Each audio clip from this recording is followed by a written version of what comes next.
Bonsoir à toutes et à tous. Aujourd'hui, nous nous retrouvons dans une nouvelle vidéo. Voilà, on va réagir au match Milan Étoile Sportive du Sahel. Voilà, si je suis habillé pareil que de la vidéo d'hier, c'est normal, c'est parce que je filme la vidéo dans la même journée. Du coup, je vais pas changer de maillot toutes les vidéos non plus. Si j'en filme 4 dans la même vidéo, je vais pas m'amuser à changer autant de fois mon maillot. Enfin bref, c'est pas le sujet. On va réagir à ce match où Milan s'impose 4-0. Voilà, avec un triplé de Ruben Loftus-Cheek et un but sur penalty de Olivier Giroud. Donc voilà, c'est un match compliqué à regarder parce que le match n'était pas diffusé, que ce soit sur les chaînes françaises ou italiennes, était diffusé sur, sur une chaîne tunisienne, il me semble. Après, grâce à un abonné, j'ai réussi à obtenir des liens pour regarder le match. Après, j'ai été sur mon compte Instagram, j'ai vu en live un Instagrammeur du Milan, il était en train de diffuser le match de l'AC Milan, du coup, bah, je l'ai regardé sur Instagram.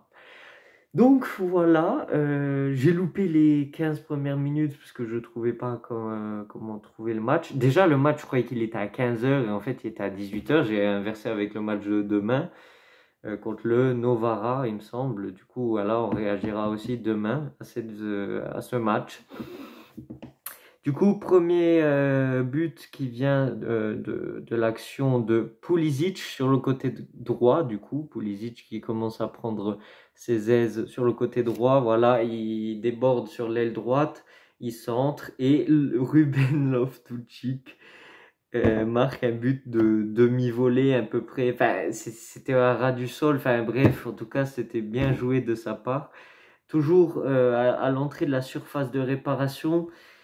Je pense que c'est des combines qu'on retrouvera souvent durant le championnat et ça pourra résoudre le problème que Milan a du mal à marquer. Voilà, parce que le fait d'avoir acheté des joueurs qui s'insèrent plus dans la surface de réparation comme Reinders ou Loftus-Cheek et même le fait d'avoir changé de formation permet d'être beaucoup plus dangereux en attaque. Donc le deuxième but, voilà, le même, sauf que c'est du côté gauche. Léao déborde du côté gauche, centre. Bon, là, le marquage n'était pas bon sur Léao. Pourtant, il s'est même pas donné à fond. Il a fait deux passements de jambes. Il a centré et ça arrivait sur Ruben Loftus-Cheek, encore une fois, qui met à peu près le même style de but. Et pour le troisième but, c'était encore du côté droit Pulisic qui déborde. Après, il essaye de la centrer. Elle est déviée. Ça arrive sur Ruben Loftus-Cheek qui tire encore une demi-volée et ça finit au fond des filets. Ça fait 3-0 à la mi-temps. Puis la mi-temps passe. Puis il y a le quatrième but qui arrive suite à un penalty de Giroud. Voilà, Kaloulou l'avait centré pour Reinders et le joueur de l'équipe tunisienne l'a pris du bras et ça fait du coup 4-0. Alors déjà, premier point positif, le Ruben Loftus-Cheek. En soi, même s'il a marqué les 3 buts, c'est pas seulement ça qu'il faut retenir, c'est qu'il est très très très actif en phase de création de jeu et en phase d'attaque tout simplement. En phase offensive, il est très présent, il est souvent là dans les actions les plus dangereuses. Donc voilà, un point à souligner. Et le fait qu'il a mis 3 buts, ben, c'est pas à sous-évaluer, même si c'est contre l'Étoile Sportive du Sahel, c'est un truc que je pense qu'on va retrouver souvent cette saison. Puis deuxième point positif, même si c'est un match amical, là, encore une fois, Krunic, bon, vous savez ce que j'en pense de Krunic, c'est pas mon joueur préféré là j'ai pas le nom du poste en français, mais là devant la défense, Regista en italien. Euh, je sais plus comment on dit. Enfin bref, Krunic là au milieu, devant la défense, dans le milieu à 3, a su créé quelques actions offensives. Sur 2 actions offensives, c'est enfin, la première action sur le but de Ruben Loftus-Cheek, sur passe décisive de Pulisic, il a fait un centre, enfin, il a fait une passe lobée pour Pulisic. J'arrive pas à parler aujourd'hui, je suis fatigué. Et il déborde donc ensuite sur le côté droit et il a réussi à la centrer. Donc voilà, encore une création de jeu de Krunic. Et puis sur le 3e but, il me semble, aussi sur le côté droit, Krunic qui passe la balle à je sais pas qui, peut-être encore à Pulisic et qui lui permet d'aller centrer ensuite. Donc voilà, c'est un point positif.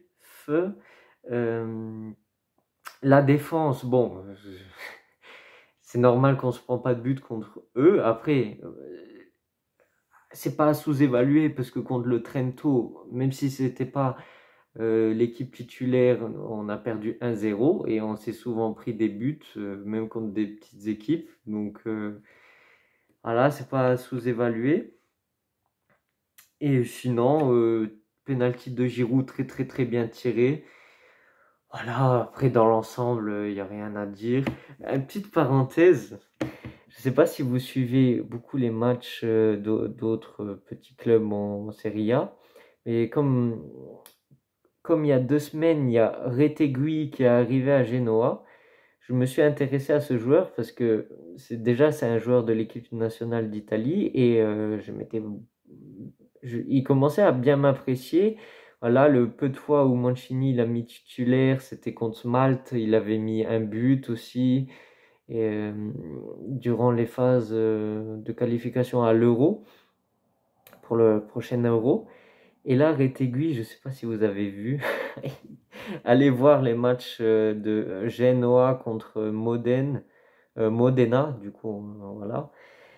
C'est un joueur de fou, hein. C'est un joueur que j'aurais bien aimé avoir à Milan, parce que bon, même si je le connaissais pas trop, le peu qu'il a démontré avec l'Italie, et il a prouvé qu'il était bon, et là il a encore prouvé une fois qu'il était à la hauteur du championnat italien, même si Modena, je pense à un club de série B, donc ça veut rien dire, mais il a quelque chose ce joueur.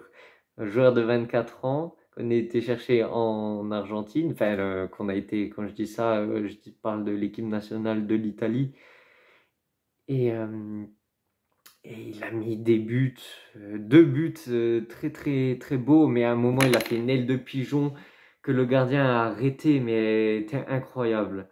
Du coup, si vous avez loupé ça, allez la voir, enfin allez voir le match et les highlights, franchement c'était incroyable.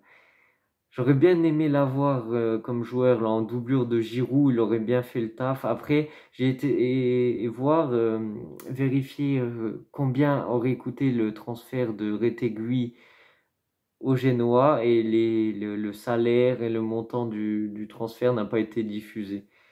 Donc, je ne sais pas ce que vous en pensez. Un Retegui à l'AC Milan, là, ça aurait été vraiment pas mal. Bon, sur ce, voilà, merci pour les derniers abonnés. On est 54. Voilà, ça monte, ça monte. Les dernières vidéos ont bien fonctionné suite à 2, 3 vidéos qui n'avaient pas trop fait beaucoup de vues avec Krunic, avec Monza. Mais là, là, la vidéo avec Lukaku, elle a 60 vues. Du coup, je vous remercie infiniment. Voilà, bon, désolé si dans cette vidéo, j'avais du mal à parler, mais j'ai passé une longue journée et ça m'a fatigué, mais ce n'est pas une excuse pour parler de la AC Milan. Nous devons toujours être en forme. Bon, sur ce, on se retrouve dans une prochaine vidéo. Si la vidéo vous a plu, likez, commentez, partagez et ciao, ciao!